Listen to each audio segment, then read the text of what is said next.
मृत्यु के पश्चात प्राणी को धर्मराज के दरबार में ले जाया जाता है।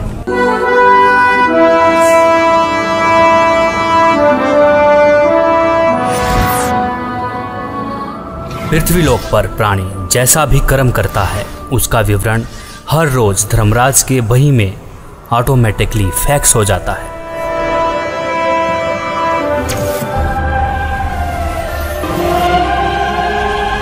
जहां धर्मराज हर प्राणी का लेखा जोखा करते हैं। इसीलिए धर्मराज को 21 ब्रह्मांड का न्यायाधीश भी कहा जाता है। जीवात्मा को पेश किया जाए।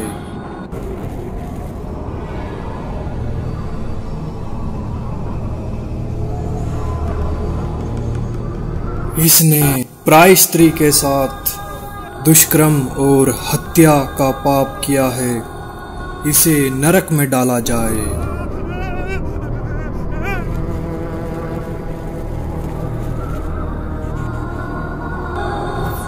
जो भ्रष्टाचार, चोरी, मदिरापान, नशा आदि करते थे,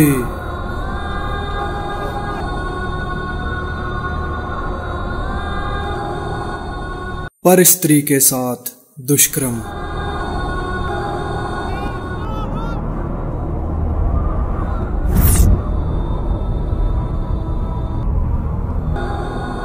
पर पुरुष के साथ नाजायज संबंध और धोखाधड़ी।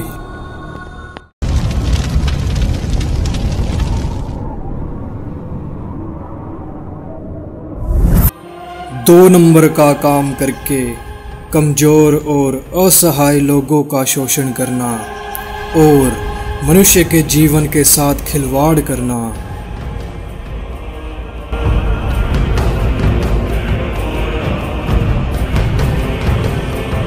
शास्त्र अनुकूल भक्ति न करके शास्त्र के विरुद्ध भक्ति करते रहे। कोई तत्वदर्शी संत को गुरु न बनाया।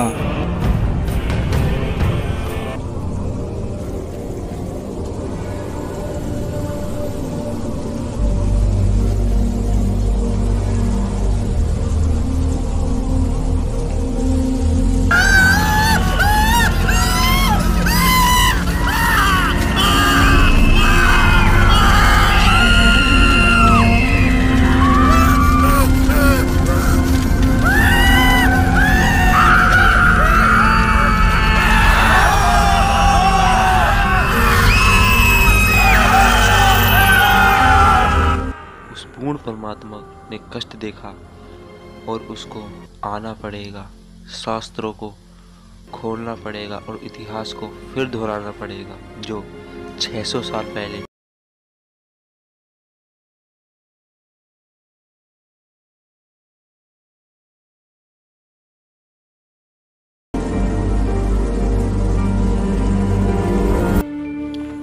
सबकी मदद करने वाला, सतभक्ति की सही राह बताने वाला,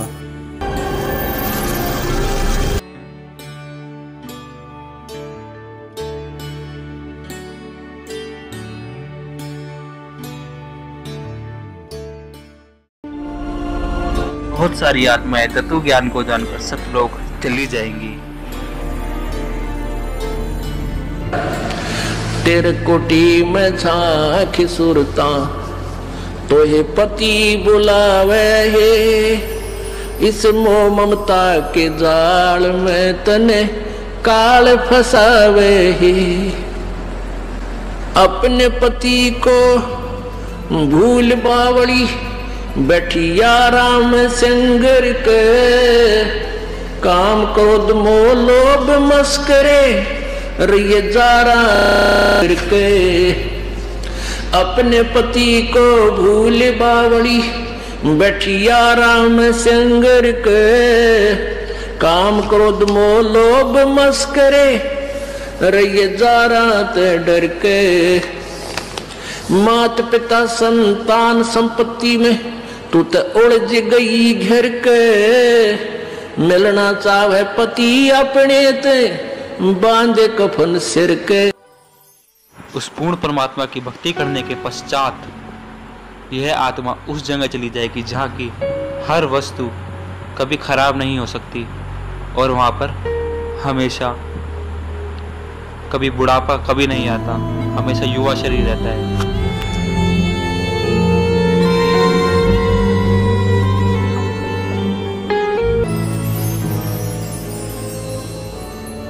सतलोक में चल मेरी सुरता,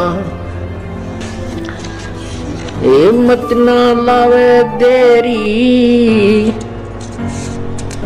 सच कहूँ ना झूठ रती भरी, बात मान ले मेरी। सतलोक में चल मेरी सुरता, हिम्मत ना लावे देरी, सच कहूँ ना झूठ रती भरी, तू बात मान ले मेरी। कहते हैं मन मान सरोवर नाण रे, जल के जंतु रे जल माही, आठों बखत बिहान रे, आठों बखत बिहान रे। मन मान सरोवर नाण रे, जल के जंतु रे जल माही, आठों बखत बिहान रे। कि भाई मन नो कहे मान सरोवर नहाया करे। ऊपर जो सरोवर है सतलोक की तरफ चलते हैं ना, इस मृत मंडल में भी 21 ब्रह्मांड के अंदर भी मान सरोवर है, इनसे ऊपर सतलोक में भी मान सरोवर है। कहते हैं मन मान सरोवर नाण रे, जल के जंतु रे जल माही, आठों। सतलोक जहाँ पे सतपुरुष साकार रूप में है, जो कि इस समय संत रामपाल जी महाराज के रूप में धरती पर अवतार लेके आ चुके हैं, जो कि हमें शास्त्रों के अनुसार भक्ति खोल के बता रहे हैं, शास्त्रों में उंगली रख के बता रहे हैं। जब ये शरीर छोड़कर जाता है तो परमात्मा के दरबार में जब इससे अकाउंट लिया जाता है तो ये क्या कहता है, भगवान मेरे को पता नहीं लगा, मुझे ज्ञान नहीं हुआ कि मुझे क्या करना चाहिए था, भक्ति करनी चाहिए थी या नहीं थी।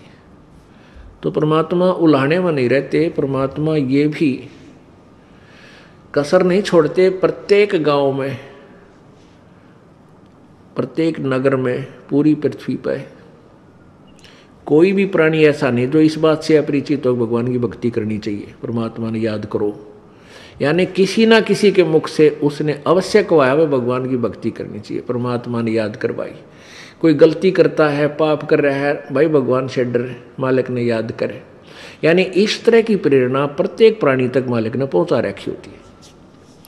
फिर दूसरा ये होता है, जैसे आप जी गए हुए हो, आप प्रत्येक भाई को, बहन को, मित्र को, सहेली को, कोई रिलेटिव है, संबंधी, उनसे अवश्य ये चर्चा करते हो कि भगवान की भक्ति करो और भक्ति का मार्ग ये है, वो भक्ति का साधना ठीक नहीं है।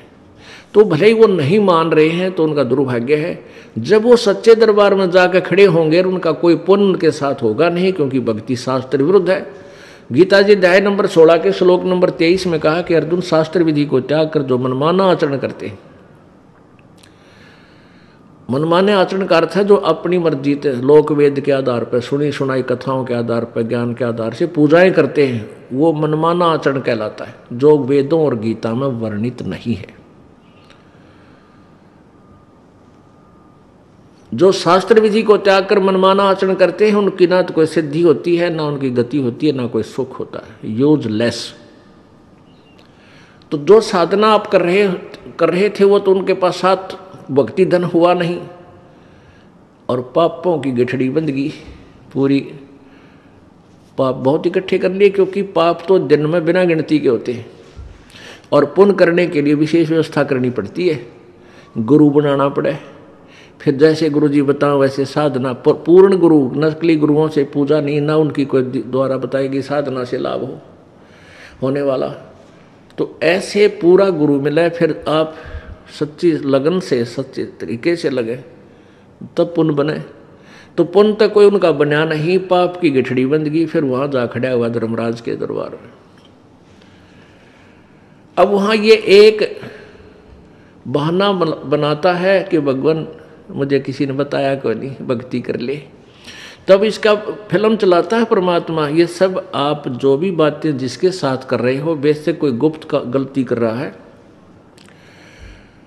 तो वो भी फिल्म बनकर भगवान के दरबार में पहुंच जाती है और एक आपके अंतःकरण में, आपके कंप्यूटर में ऑटोमेटिकली फीड हो जाती है।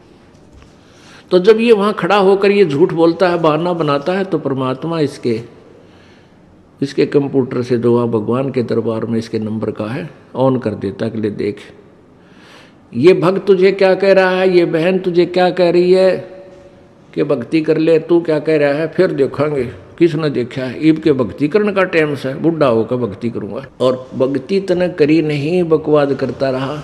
फिर ये कैसे कह रहा है कि मेरे को किसी ने बताया नहीं, फिर ये यूं कर ले है नीची गर्दन। भगवान गलती बन गई बन गदा। अब गलती की सजा दूं मैं, मेरे पास और कोई विकल्प नहीं। जैसी तू करेगा वैसा फल दे दूंगा। तेरा पुण्य होता तो स्वर्ग भेज दूं, हो देवता बना दूं, पुण्य नहीं है तो बन गदा। फिर ये कहता माफ करो भगवान, माफ करो परमात्मा। फिर धर्मराज कहता जब तुझे मनुष्य शरीर कभी प्राप्त हो तब तू भक्ति करना भाई, अब कुछ नहीं बना, जाइए। तो जब ये माँ के गर्भ में वहाँ से जब ये मानव शरीर प्राप्त करके चलता है, वहाँ के जो देव पुरुष हैं वो भी कहते हैं इस आत्मा को कि भाई तेरा दाव लग गया, और ये मनुष्य शरीर बार बार नहीं मिलता, पूरे संत की तलाश करिए। देवता भी पछता रहे हैं कि हमने तो गलती कर दी, हमें भी संत पूरा नहीं मिला, हमारी भी जन्म मृत्यु होगी, और कभी मनुष्य शरीर मिलेगा तो पूरे संत ने ढूंढाएंगे भाई। इन अधूरे संतों के आधार पर हमने भक्ति कर ली, हम पार नहीं हो पाए, हम फिर जन्म मृत्यु में। तो आने वाले मानव शरीर प्राप्त करने वाले को प्रत्येक ने एक सलाह देते हैं कि तेरा दाव लग गया भाई, भक्ति करिए, बकवाद मत करना। तो वहाँ तो ये बिल्कुल पक्का होका हुआ है, माँ के गर्भ तक इसको याद रहता है। बाहर आते ही फिर ये 3 गुणों के प्रभाव से ये भूल जाता है।